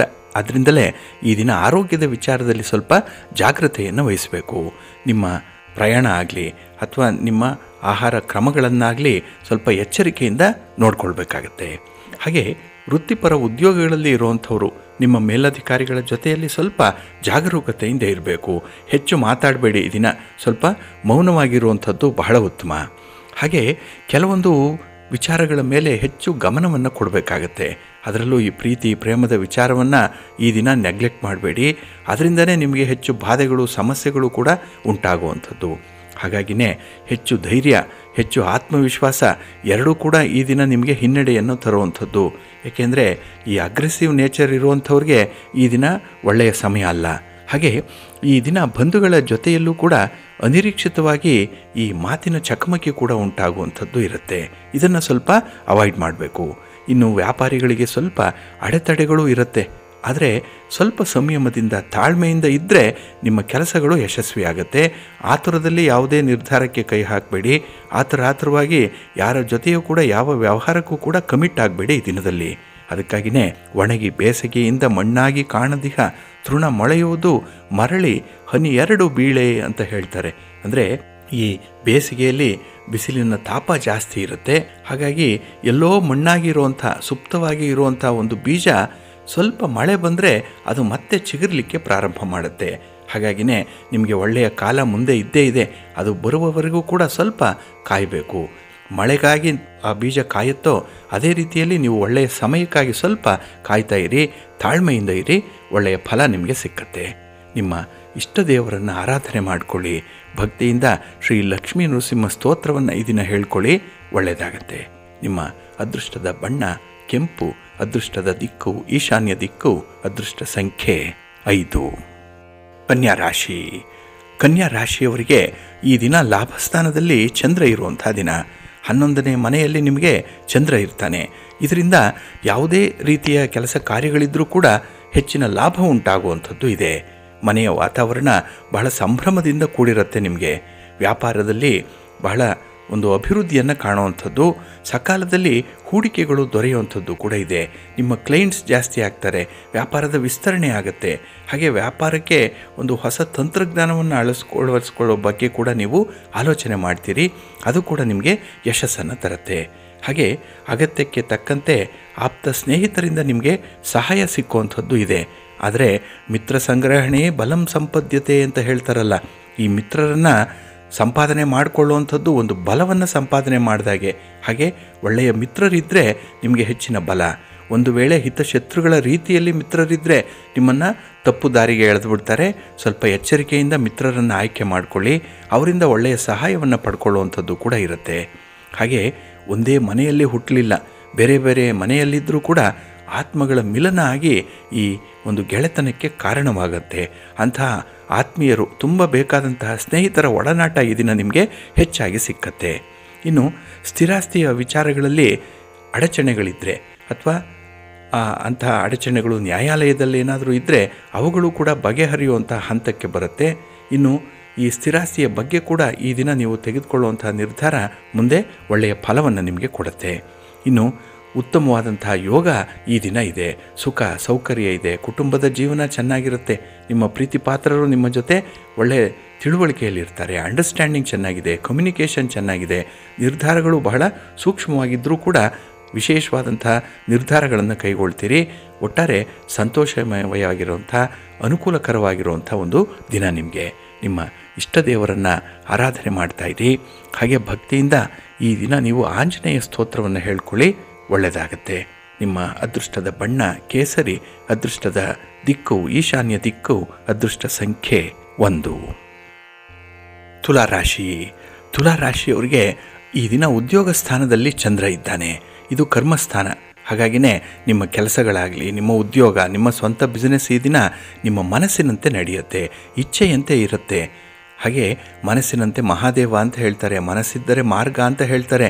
ಇದೆಲ್ಲವೂ ಕೂಡ ನಿಮ್ಮ ಮನಸ್ಸು ಯಾವ ರೀತಿಯಲ್ಲಿರುತ್ತೋ ಆ ರೀತಿಯಲ್ಲಿ ನಿಮಗೆ ಲಾಭಗಳು ಉಂಟಾಗುವಂಥದ್ದು ಇದೆ. ಹಾಗಾಗಿನೇ ಈ ದಿನದ ತೀರ್ಮಾನಕ್ಕಾಗಲಿ, ಈ ದಿನದ ಚಟುವಟಿಕೆಗಳಿಗಾಗಲಿ ನಿಮ್ಮ ಮನಸ್ಸು ಬಹಳವಾಗಿ ಪ್ರಧಾನ ಪಾತ್ರವನ್ನು ವಹಿಸುತ್ತೆ. ಅದಕ್ಕೆ DVG ಒಂದು ಕಡೆ ಹೇಳ್ತಾರೆ, ಮನಸ್ಸು ಬೆಳೆದಂತೆಲ್ಲ ಹಸಿವು ಬೆಳೆಯುವುದಯ್ಯ, ತಣಿಸಲು ಅದನ್ನು ಒಗೆಯುವುದು ಬಗೆ ಬಗೆಯ ಯುಕ್ತಿ, ಮನುಜನ ಏಳಿಗೆ ಆ ಮನಸ್ಸಿನ ಏಳಿಗೆಗೆ ಕೊನೆಯಲ್ಲಿ ಚಿಂತಿಸಲು ಮಂಕುತಿಮ್ಮ ಅಂತ ಹೇಳ್ತಾರೆ. ಅಂದರೆ ಮನುಷ್ಯನ ಮನಸ್ಸು ಬೆಳೆದಂತೆಲ್ಲ, ಅಂದರೆ ಪ್ರತಿದಿನ ಮನಸ್ಸು ಬೆಳೀತಾ ಇರುತ್ತೆ. ಒಂದು ದಿನ ಒಂದು ಬೇಕು ಅಂತ ಹೇಳಿದ್ರೆ ಇನ್ನೊಂದು ದಿನ ಮತ್ತೊಂದನ್ನು ಬಯಸತ್ತೆ. ಒಂದು ಹಂತಕ್ಕಿದ್ದರೆ ಮುಂದಿನ ಹಂತಕ್ಕೆ ಹೋಗಬೇಕು ಅನ್ನುವಂಥದ್ದು ನಮ್ಮ ಮನಸ್ಥಿತಿಯಾಗಿರುತ್ತೆ. ಹಾಗಾಗಿ ಆ ಮನುಷ್ಯನ ಬೇಡಿಕೆಗಳು ಬೆಳೀತಾ ಹೋಗ್ತಾ ಇರುತ್ತೆ. ನಡೀತಾ ಇದ್ದಂಥವನಿಗೆ ಒಂದು ಸೈಕಲ್ ಬೇಕು, ಸೈಕಲ್ ಇದ್ದಂಥವನಿಗೆ ಒಂದು ದ್ವಿಚಕ್ರ ವಾಹನ ಬೇಕು, ದ್ವಿಚಕ್ರ ವಾಹನ ಅಥವಾ ಸ್ಕೂಟರ್ ಇದ್ದರೆ ಅವನಿಗೆ ಕಾರ್ ಬೇಕು, ಕಾರು ಇದ್ದರೆ ಇನ್ನೊಂದು ಬೇಕು ಅನ್ನುವಂಥ ವಿಚಾರಗಳು ಏನು ಆ ಲಿಸ್ಟ್ ಅನ್ನುವಂಥದ್ದು ಬೆಳೀತಾ ಹೋಗುತ್ತೆ. ಹಾಗೆ ಆ ಬೇಡಿಕೆಗಳನ್ನು ತೃಪ್ತಿಪಡಿಸಲಿಕ್ಕೂ ಕೂಡ ವಿಧ ವಿಧವಾದಂತಹ ಯುಕ್ತಿ ಅವನಿಗೆ ಸೇರ್ಪಡೆಯಾಗ್ತಾ ಇರುತ್ತೆ. ಒಂದು ಬುದ್ಧಿವಂತಿಕೆ ಅಕ್ಯುಮುಲೇಟ್ ಆಗುತ್ತೆ. ಹಾಗಾಗಿನೇ ಒಂದು ಸಮಸ್ಯೆ ಬರಲಿ ಅಥವಾ ಒಂದು ಆಸೆ ಬರಲಿ, ಅದನ್ನು ಈಡೇರಿಸ್ಕೊಳ್ಬೇಕು, ಅದನ್ನು ಪರಿಹಾರ ಮಾಡಿಕೊಳ್ಬೇಕು ಅಂತ ಹೇಳಿದ್ರೆ ಹೊಸ ಹೊಸ ಆಲೋಚನೆಗಳು ಮನಸ್ಸಿಗೆ ಬರ್ತಾ ಇರುತ್ತೆ. ಅಂತಹ ಒಂದು ಮನಸ್ಥಿತಿ ಈ ದಿನ ನಿಮಗಿರುತ್ತೆ. ಅಂದರೆ ನಿಮ್ಮ ಉದ್ಯೋಗ, ನಿಮ್ಮ ವ್ಯಾಪಾರ, ಇದರಲ್ಲಿ ಮತ್ತೊಂದು ಮುಂದಿನ ಹಂತವನ್ನು ಕಾಣಬೇಕು, ಒಂದು ಅಪ್ವರ್ಡ್ ಮೊಬಿಲಿಟಿ ಇರಬೇಕು ಅನ್ನುವಂಥ ವಿಚಾರಗಳು ಮನಸ್ಸಿಗೆ ಬರ್ತಾ ಇರುತ್ತೆ. ಇದು ಒಳ್ಳೆಯ ಒಂದು ಆಲೋಚನೆ, ಒಳ್ಳೆಯ ಕನಸು. ಅದನ್ನು ನನಸು ಮಾಡಿಕೊಳ್ಳುವಂಥ ಒಂದು ಪ್ರಯತ್ನವನ್ನು ಮಾಡ್ತಾಯಿರಿ. ಗಣಪತಿ ನಿಮ್ಮ ಜೊತೆಗಿದ್ದಾನೆ, ವಿಘ್ನಗಳು ನಿವಾರಣೆಯಾಗುತ್ತೆ. ಅದಕ್ಕಾಗಿಯೇ ಈ ದಿನ ಗಣಪತಿಯ ಸ್ತೋತ್ರವನ್ನು ಹೇಳ್ಕೊಳ್ತಾ ಇರಿ. 21 ಗರಿಕೆಗಳನ್ನು ಸಮರ್ಪಣೆ ಮಾಡಿಬಿಡಿ, ಒಳ್ಳೆಯದಾಗತ್ತೆ. ನಿಮ್ಮ ಅದೃಷ್ಟದ ಬಣ್ಣ ತಿಳಿ ಹಸಿರು, ಅದೃಷ್ಟದ ದಿಕ್ಕು ಈಶಾನ್ಯ ದಿಕ್ಕು, ಅದೃಷ್ಟ ಸಂಖ್ಯೆ 1. ವೃಶ್ಚಿಕ ರಾಶಿ. ವೃಶ್ಚಿಕ ರಾಶಿಯವರಿಗೆ ಈ ದಿನ 9ರಲ್ಲಿ ಚಂದ್ರ ಇರುವಂಥ ದಿನ. ಹಾಗಾಗಿನೇ ನಿಮಗೆ ಭಾಗ್ಯೋದಯ ಆಗುವಂಥ ಎಲ್ಲ ಲಕ್ಷಣಗಳಿದ್ದರೂ ಕೂಡ ಕೆಲವೊಮ್ಮೆ ಅದು ನಿಮ್ಮ ಕೈತಪ್ಪುವಂಥ ಸಾಧ್ಯತೆಗಳಿರುತ್ತೆ. ಹಾಗಾಗಿನೇ ಈ ದಿನ ಚಂದ್ರನಿಂದ ಸ್ವಲ್ಪ ಮಾನಸಿಕ ಒತ್ತಡಗಳು ಕೂಡ ಇರುವಂಥದ್ದು. ಹಾಗಾಗಿ ನಿಮ್ಮ ಅಭಿಪ್ರಾಯಗಳನ್ನು ವ್ಯಕ್ತಪಡಿಸೋ ಮೊದಲು ಇನ್ನೊಮ್ಮೆ ಆಲೋಚನೆ ಮಾಡಬೇಕು. ಒಂದಲ್ಲ 2 ಸಲ ಯೋಚನೆ ಮಾಡಿ ನಿಮ್ಮ ಹೇಳಿಕೆಗಳನ್ನು ಹೇಳಬೇಕಾಗತ್ತೆ. ಇಲ್ಲಾಂತ ಹೇಳಿದ್ರೆ ಆ ಮಾತಿನಿಂದಲೇ ತಪ್ಪು ಅಭಿಪ್ರಾಯಗಳು ಉಂಟಾಗುವಂಥ ಸಾಧ್ಯತೆಗಳಿರುತ್ತೆ. ಇನ್ನು ಈ ದಿನ ಹಣಕಾಸಿನ ವಿಚಾರದಲ್ಲಿ ಸ್ವಲ್ಪ ಜಾಗೃತಿಯನ್ನು ವಹಿಸಬೇಕಾಗತ್ತೆ. ಯಾವುದೇ ಹತ್ತಿರದ ಸಂಬಂಧಿಗಳಿಂದಾಗಲಿ ಅಥವಾ ನಿಮ್ಮ ಬೇಕಾದಂತಹ ಸ್ನೇಹಿತರಿಂದಾಗಲಿ ಹಣದ ಸಹಾಯವನ್ನಾಗಲಿ ಸಾಲವನ್ನಾಗಲಿ ಈ ದಿನ ಪಡ್ಕೊಳ್ಬೇಡಿ. ಹಾಗೆ ಈ ದಿನ ನಿಮ್ಮ ಸಾಧು ಸ್ವಭಾವ ಏನಿದೆ ಅದನ್ನು ಕೆಲವರು ದುರುಪಯೋಗ ಪಡಿಸ್ಕೊಳ್ಳುವಂಥ ಸಾಧ್ಯತೆಗಳಿರುತ್ತೆ. ಸ್ವಲ್ಪ ಎಚ್ಚರಿಕೆಯಿಂದ ಇದೆ. ಇನ್ನು ವೈವಾಹಿಕ ಜೀವನದಲ್ಲಿ ಈ ದಿನ ನಿಮಗೆ ಸಂತೋಷದ ಸಮಯ ಇದೆ. ಆದರೆ ನೀವಾಗಿ ಮಾಡಿಕೊಳ್ಳುವಂಥ ಕೆಲವು ತಪ್ಪುಗಳೇನಿದೆ, ಇದರಿಂದ ಇಂಥ ಒಂದು ಒಳ್ಳೆಯ ಸಮಯವನ್ನು ಅನುಭವಿಸಲಿಕ್ಕೆ ಅವಕಾಶ ಕೈ ತಪ್ಪು ಹೋಗುತ್ತೆ. ಹಾಗಾಗಿನೇ ಈ ದಿನ ಯೋಗ್ಯವಾದ ಕ್ರಮವನ್ನು ಅನುಸರಣೆ ಮಾಡುವಂಥದ್ದು, ನಿಮ್ಮ ಮಾತನ್ನು ಸ್ವಲ್ಪ ನಿಯಂತ್ರಣದಲ್ಲಿಟ್ಕೊಳ್ಳುವಂಥದ್ದು ಬಹಳ ಮುಖ್ಯ. ಇನ್ನು ಬಹಳ ವಿಶೇಷ ಅಂತ ಹೇಳಿದ್ರೆ ಈ ದಿನ ಸದ್ಯದ ಪರಿಸ್ಥಿತಿಯ ಅರಿವು ನಿಮಗಿರಬೇಕು. ಹಾಗಾಗಿ ಬಿ ಇನ್ ದ ಪ್ರೆಸೆಂಟ್ ಅಂತ ಹೇಳ್ತಾರೆ. ಹಾಗಾಗಿನೇ ಈ ಸಂದರ್ಭದಲ್ಲಿ ಯಾವ ಕೆಲಸಗಳಾಗಬೇಕು, ಹೇಗೆ ನೀವು ವರ್ತಿಸಬೇಕು, ಬರುವಂಥ ಫಲಗಳನ್ನು ಹೇಗೆ ಅನುಭವಿಸಬೇಕು ಅನ್ನೋಂಥದ್ದನ್ನಷ್ಟೇ ಯೋಚನೆ ಮಾಡಿ, ತುಂಬ ಮುಂದಿನ ದಿನಗಳ ಯೋಚನೆಯನ್ನು ಈ ದಿನ ಮಾಡಬೇಡಿ. ಏಕೆಂದರೆ ದೂರದೃಷ್ಟಿಯ ಕೊರತೆ ಇರುತ್ತೆ. ಹಾಗೆ ತೀರ್ಮಾನವನ್ನು ತೆಗೆದುಕೊಳ್ಳಲಿಕ್ಕೂ ಕೂಡ ಅಷ್ಟೊಂದು ಮಾನಸಿಕವಾಗಿ ಸದೃಢರಾಗಿಲ್ಲ ಈ ದಿನ. ಅದಕ್ಕಾಗಿಯೇ ಈ ದಿನದ ಕೆಲಸಗಳಿಗೆ ಅಷ್ಟೇ ನೀವು ಆದ್ಯತೆ ಕೊಡಿ, ಒಳ್ಳೆಯದಾಗತ್ತೆ. ನಿಮ್ಮ ಇಷ್ಟ ದೇವರನ್ನು ಆರಾಧನೆ ಮಾಡ್ತಾಯಿರಿ. ಹಾಗೆ ಭಕ್ತಿಯಿಂದ ಮಹಾಲಕ್ಷ್ಮಿ ಸ್ತೋತ್ರವನ್ನು ಹೇಳ್ಕೊಳ್ಳಿ, ಅಮ್ಮನವರ ದರ್ಶನ ಮಾಡ್ಕೊಳ್ಳಿ, ವಿಷ್ಣು ಸ್ತೋತ್ರ ಹೇಳ್ಕೊಳ್ಳಿ, ಒಳ್ಳೆಯದಾಗತ್ತೆ. ನಿಮ್ಮ ಅದೃಷ್ಟದ ಬಣ್ಣ ಕೆಂಪು, ಅದೃಷ್ಟದ ದಿಕ್ಕು ಈಶಾನ್ಯ ದಿಕ್ಕು, ಅದೃಷ್ಟ ಸಂಖ್ಯೆ 3. ರಾಶಿ ಧನುರಾಶಿಯವರಿಗೆ ಈ ದಿನ ಅಷ್ಟಮದಲ್ಲಿ ಚಂದ್ರ ಇರುವಂಥ ದಿನ. 8ನೇ ಮನೆಯಲ್ಲಿ ಚಂದ್ರ, ಇದು ದುಸ್ಥಾನ. ಹಾಗಾಗಿ ಆರೋಗ್ಯದ ಕಡೆ ತುಂಬ ಗಮನ ಕೊಡಬೇಕು. ಆರೋಗ್ಯವನ್ನು ನಿರ್ಲಕ್ಷ್ಯ ಮಾಡಬಾರ್ದು. ನಿಮ್ಮ ಆಹಾರ ವಿಹಾರಾದಿಗಳ ಬಗ್ಗೆ ಸ್ವಲ್ಪ ಎಚ್ಚರಿಕೆಯಿಂದ ಇರಿ. ಇನ್ನು ಈ ದಿನದ ಪ್ರಯಾಣ ಕೂಡ ನಿಮಗೆ ಅಷ್ಟಾಗಿ ಸೌಖ್ಯವನ್ನು ತರಲ್ಲ. ಅದು ಕೂಡ ಈ ದಿನ ನಿಮಗೆ ಕಷ್ಟಕರ ಅನಿಸುತ್ತೆ. ಇದು ನಿಮ್ಮ ಆರೋಗ್ಯದ ಮೇಲೂ ಕೂಡ ಪರಿಣಾಮವನ್ನು ಉಂಟು ಮಾಡುವಂಥದ್ದು. ಒಂದು ಕಡೆ ಹಣದ ಖರ್ಚಾಗುತ್ತೆ, ಮತ್ತೊಂದು ಕಡೆ ಈ ಅನಾರೋಗ್ಯ ಪರಿಸ್ಥಿತಿ ಬರುತ್ತೆ. ಒಟ್ಟಾರೆ ನಿಮ್ಮ ಮನಸ್ಸಿನ ಮೇಲೆ ತುಂಬ ಒತ್ತಡಗಳು ಉಂಟಾಗುವಂಥ ಸಂದರ್ಭ ಇದೆ. ಹಾಗೆ ಈ ದಿನದಲ್ಲಿ ನೀವು ಮಾಡುವಂಥ ಯಾವುದೇ ಪ್ರಯತ್ನಗಳಿದ್ದರೂ ಕೂಡ ಅಲ್ಲಿ ತುಂಬ ಅಡಚಣೆಗಳು ಇರುವಂಥದ್ದು. ಸ್ಟಾರ್ಟಿಂಗ್ ಟ್ರಬಲ್ ತುಂಬ ಇರುತ್ತೆ. ಅದರಿಂದಲೇ ಈ ದಿನ ಸ್ವಲ್ಪ ಸಂಯಮದಿಂದ ಕೆಲಸಗಳನ್ನು ಆರಂಭ ಮಾಡಬೇಕು. ಯಾವ ಕೆಲಸ ನಿಮ್ಮ ಕೈಲಾಗತ್ತೋ ಅದನ್ನು ಮಾಡಿ, ಕೈಲಾಗದ ಕೆಲಸಕ್ಕೆ ಈ ದಿನ ಕೈ ಹಾಕಬೇಡಿ. ಇನ್ನು ಬಹಳ ವಿಶೇಷ ಅಂತ ಹೇಳಿದ್ರೆ ಈ ದಿನದಲ್ಲಿ ನಿಮ್ಮ ಮನಸ್ಥಿತಿ ಒಂದು ಇದ್ದರೆ ಇನ್ನೊಂದು ಬೇಕು ಅಂತ ಹೇಳಿ ಬಯಸುವಂಥದ್ದು. ಹಾಗಾಗಿ ಇರುವುದೆಲ್ಲವ ಬಿಟ್ಟು ಇರದುದರೆಡೆಗೆ ತುಡಿಯುವುದೇ ಜೀವನ ಅಂತ ಹೇಳ್ತಾರಲ್ಲ, ಆ ರೀತಿಯಲ್ಲಾಗ್ಬಿಡುತ್ತೆ. ಜೊತೆಗೆ ಬೆದಕಾಟ ಬದುಕೆಲ್ಲ ಕ್ಷಣವು ಹೊಸ ಹಸಿವು, ಅದಕ್ಕಾಗಿ ಇದಕ್ಕಾಗಿ ಮತ್ತೊಂದಕ್ಕಾಗಿ ಅಂತ ಹೇಳಿ DVG ಅವರು ಹೇಳ್ತಾರೆ.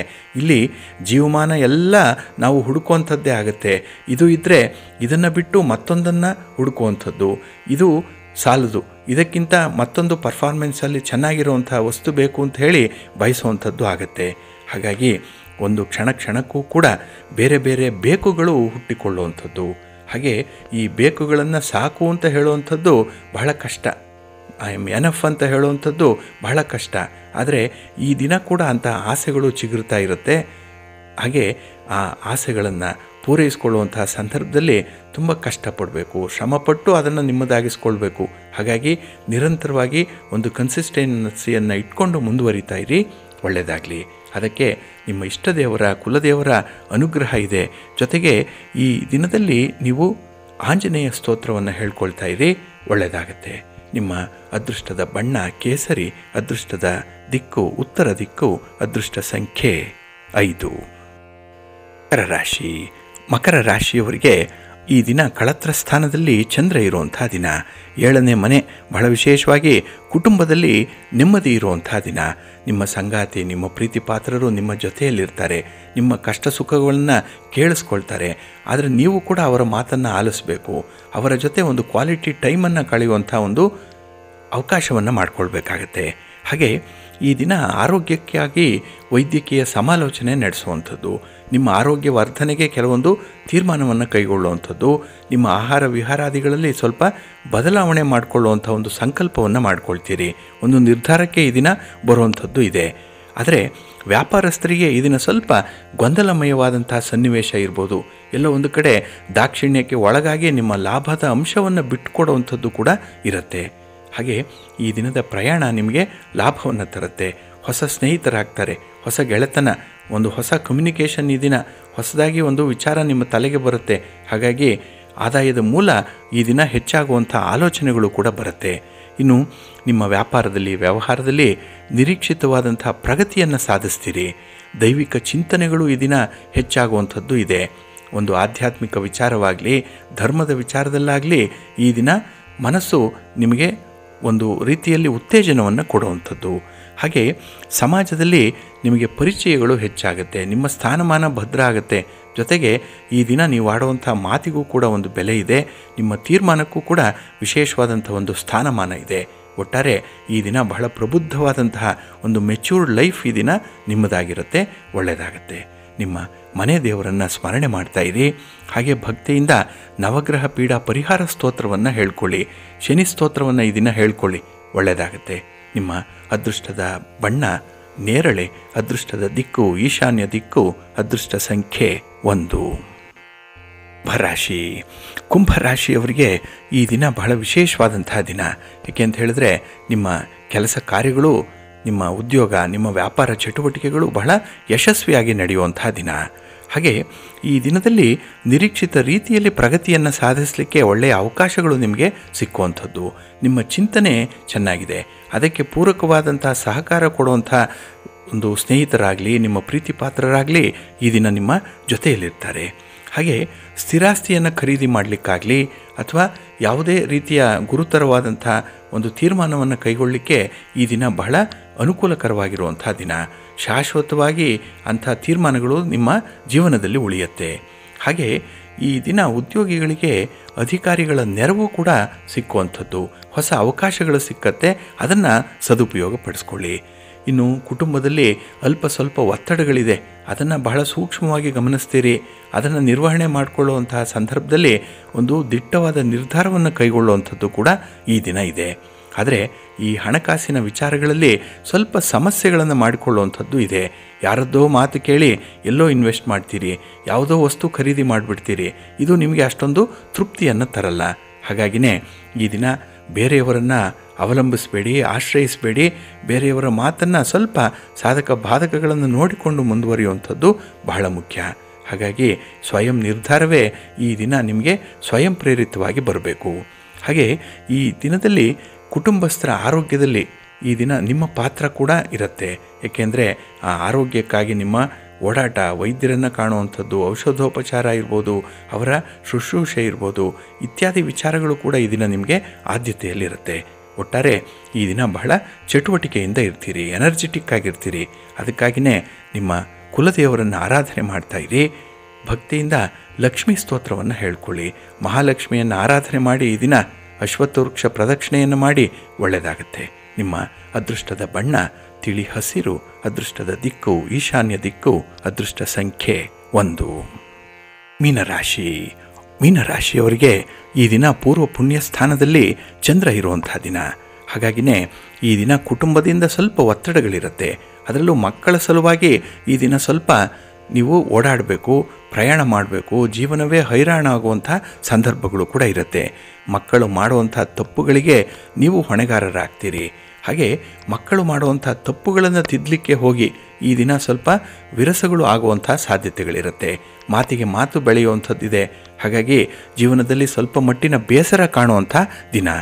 ಇನ್ನು ಹಣಕಾಸಿನ ವಿಚಾರ, ವ್ಯಾಪಾರದ ವಿಚಾರದಲ್ಲಿ ಮಿಶ್ರ ಫಲಗಳಿರುತ್ತೆ. ಒಂದು ಕಡೆ ಹಣ ಬಂದರೆ ಅದು ಮತ್ತೊಂದು ಕಡೆ ಅದಕ್ಕಿಂತ ಹೆಚ್ಚು ಖರ್ಚಾಗುವಂಥದ್ದು ಕೂಡ ಇರುತ್ತೆ. ಹಾಗಾಗಿಯೇ ಈ ಬ್ಯಾಲೆನ್ಸ್ ಶೀಟನ್ನು ಬಹಳ ಚೆನ್ನಾಗಿ ನೀವು ನಿರ್ವಹಣೆ ಮಾಡಬೇಕು. ಅದು ನಿಮ್ಮಲ್ಲಿ ಬುದ್ಧಿ ಇದೆ, ಕಲಾವಂತಿಕೆ ಇದೆ, ಎಲ್ಲವೂ ಇದೆ. ಆದರೆ ಈ ದಿನ ಸ್ವಲ್ಪ ಯಾಮಾರುವಂಥ ಸಾಧ್ಯತೆಗಳಿದೆ. ಹಾಗಾಗಿ ಈ ದಿನ ನಿಮ್ಮ ಮನಸ್ಸನ್ನು ನಿಮ್ಮ ನಿಯಂತ್ರಣದಲ್ಲೇ ಇಟ್ಕೊಳ್ಬೇಕಾಗತ್ತೆ. ಇನ್ನು ಉದ್ಯೋಗದಲ್ಲಿ ವಾತಾವರಣ ಏನಿದೆ ಅದು ಅಷ್ಟೊಂದು ಒಂದು ಕಂಜಿನಿಯಲ್ಲಾಗಿಲ್ಲ. ಒಂದು ಪೈಪೋಟಿ ಇದೆ, ಅನಗತ್ಯವಾದಂತಹ ಪೈಪೋಟಿ, ಅನ್ಹೆಲ್ತಿ ಕಾಂಪಿಟೇಷನ್ ಅನ್ನುವಂಥದ್ದು. ಇದು ಮನಸ್ಸಿಗೆ ತೀವ್ರವಾದ ಬೇಸರವನ್ನು ತರಿಸುತ್ತೆ. ಹಾಗಾಗಿ ಈ ದಿನ ಬಹಳ ವಿಶೇಷವಾಗಿ ನೀವು ಎಲ್ಲಿ ಏನನ್ನು ಕಾಣಿಸಲ್ಲ ಅದನ್ನು ನೋಡಬೇಕು, ಎಲ್ಲಿ ಏನಿಲ್ಲ ಅದನ್ನು ಅಲ್ಲಿದೆ ಅಂತ ಹೇಳಿ ಪರಿಭಾವಿಸಬೇಕಾಗತ್ತೆ. ಹಾಗಾಗಿಯೇ ಈ ದಿನ ನಿಮ್ಮ ಒಂದು ವಿಚಾರದಲ್ಲಿ ಯಾವುದೇ ರೀತಿಯ ಲಾಭಗಳು ಇರಲಿ ಇಲ್ಲದೆ ಹೋಗಲಿ ಅದು ಇದೆ ಅಂತ ಹೇಳೇ ನೀವು ಪರಿಭಾವಿಸಬೇಕು. ಅಂಥ ಒಂದು ಪ್ರಯತ್ನವನ್ನು ಮಾಡಬೇಕಾಗತ್ತೆ. ಅಸಮದಲ್ಲಿ ಸಮತೆಯನು, ವಿಷಮದಲ್ಲಿ ಮೈತ್ರಿಯನು, ಅಸಮಂಜಸದಿ ಸಮನ್ವಯ ಸೂತ್ರ ನಯವ ವ್ಯಸನಮಯ ಸಂಸಾರದಲ್ಲಿ ವಿನೋದವ ಕಾಣ್ಬ ರಸಿಕತೆಯೇ ಯೋಗವೆಲ ಮಂಕುತಿಮ್ಮ ಅಂತ ಹೇಳ್ತಾರೆ. ಹಾಗಾಗಿ ಇಲ್ಲಿ ಸಮಾನ ಇಲ್ಲ ಅಂತ ಹೇಳಿದ್ರೆ ಅಲ್ಲಿ ಸಮಾನತೆಯನ್ನು ಕಾಣಬೇಕು. ಎಲ್ಲಿ ವಿಷಮದಲ್ಲಿ ಸ್ನೇಹವನ್ನು ಕಾಣಬೇಕು. ಶತ್ರುಗಳು ಜಾಸ್ತಿ, ಅದರಲ್ಲಿ ಒಬ್ಬರು ಗೆಳೆಯರನ್ನು ಹುಡುಕೊಳ್ಬೇಕು, ಗೆಳೆತನವನ್ನು ಅವರಲ್ಲಿ ಕಾಣಬೇಕಾಗತ್ತೆ. ಹಾಗೆ ಯಾವುದು ಸೂಕ್ತ ಇಲ್ಲ ಅಂತ ಹೇಳೋನ್ಸತ್ತೋ ಅಂಥದ್ರಲ್ಲಿ ಹೊಂದಾಣಿಕೆಯನ್ನು ಮಾಡಿಕೊಳ್ಬೇಕಾಗತ್ತೆ. ಜೀವನ ಅಂದರೆ ಇದೇನೆ. ಏಕೆಂದರೆ ನಮಗೆ ಎಲ್ಲವೂ ಕೂಡ ನಮ್ಮಂತೆಯೇ ಇರಲ್ಲ, ನಮ್ಮ ಆಸೆಗಳು ಈಡೇರಲ್ಲ. ಯಾವುದು ಈಡೇರುತ್ತೋ ಅದಕ್ಕೆ ಹೊಂದಾಣಿಕೆಯನ್ನು ಮಾಡಿಕೊಳ್ಳುವಂಥದ್ದು ಈ ಸಂಸಾರ. ಹಾಗಾಗಿ ಈ ಸಂಸಾರದಲ್ಲಿ ಕೆಲವೊಮ್ಮೆ ಕಷ್ಟಗಳು ಇದೆ, ಕೆಲವೊಮ್ಮೆ ಪ್ರೀತಿ ಇದೆ, ತಮಾಷೆ ಇದೆ, ಸಂತೋಷ ಇದೆ. ಅದನ್ನು ಆ ರುಚಿಯನ್ನು ಸವಿಯುವಂತಹ ಒಂದು ವಿಶೇಷವಾದಂಥ ಗುಣವನ್ನು ಇಟ್ಕೊಳ್ಬೇಕು. ಅಂಥವನೇ ಅದೃಷ್ಟವಂತ ಅಂತ ಹೇಳ್ತಾರೆ. ಹಾಗಾಗಿ ಯಾವುದಿದೆಯೋ ಇಲ್ವೋ ಈ ದಿನ ಎಷ್ಟೇ ಕಷ್ಟ ನಷ್ಟ ನೋವು ಇದ್ದರೂ ಕೂಡ ಅದನ್ನು ಈ ದಿನ ನೀವು ನಗುನಗ್ತಾ ಅನುಭವಿಸಬೇಕು. ಅದೊಂದೇ ನಿಮಗೆ ಉಳಿದಿರುವಂಥದ್ದು ದಾರಿ ಏನು ಅಂತ ಹೇಳಿದ್ರೆ ಈ ದಿನ ಹೊಂದಾಣಿಕೆ ಮಾಡಿಕೊಳ್ಳುವಂಥದ್ದು. ನಿಮ್ಮ ಮನೆ ದೇವರನ್ನು ಸ್ಮರಣೆ ಮಾಡ್ತಾಯಿರಿ. ಹಾಗೆ ಭಕ್ತಿಯಿಂದ ಈ ದಿನ ದುರ್ಗಾದೇವಿಯನ್ನು ಆರಾಧನೆ ಮಾಡಿ ಅಮ್ಮನವರ ಸ್ತೋತ್ರವನ್ನು ಹೇಳ್ಕೊಳ್ಳಿ, ಒಳ್ಳೆಯದಾಗುತ್ತೆ. ನಿಮ್ಮ ಅದೃಷ್ಟದ ಬಣ್ಣ ಕೆಂಪು, ಅದೃಷ್ಟದ ದಿಕ್ಕು ಈಶಾನ್ಯ ದಿಕ್ಕು, ಅದೃಷ್ಟ ಸಂಖ್ಯೆ 9. ಪ್ರೀತಿಯ ವೀಕ್ಷಕರೇ, ಇಷ್ಟು ಹೊತ್ತು ದ್ವಾದಶ ರಾಶಿಯವರ ಗೋಚಾರ ಫಲಗಳನ್ನು ಕೇಳಿದ್ರಿ. ಹಾಗೆ ಈ ದಿನ ಯಶಸ್ವಿ ದಿನ ಆಗಲಿಕ್ಕೆ ನಿಮ್ಮ ಕುಲದೇವರನ್ನು ಆರಾಧನೆ ಮಾಡ್ತಾಯಿರಿ, ಭಗವಂತನ ಸ್ಮರಣೆ ಮಾಡ್ತಾಯಿರಿ. ತಮಗೆಲ್ಲ ಒಳಿತಾಗಲಿ. ಸರ್ವೇ ಜನಾಃ ಸುಖಿನೋ ಭವಂತು, ಸಮಸ್ತ ಸನ್ಮಂಗಳಾನಿ ಭವಂತು. ಎಲ್ಲರಿಗೂ ನಮಸ್ಕಾರ.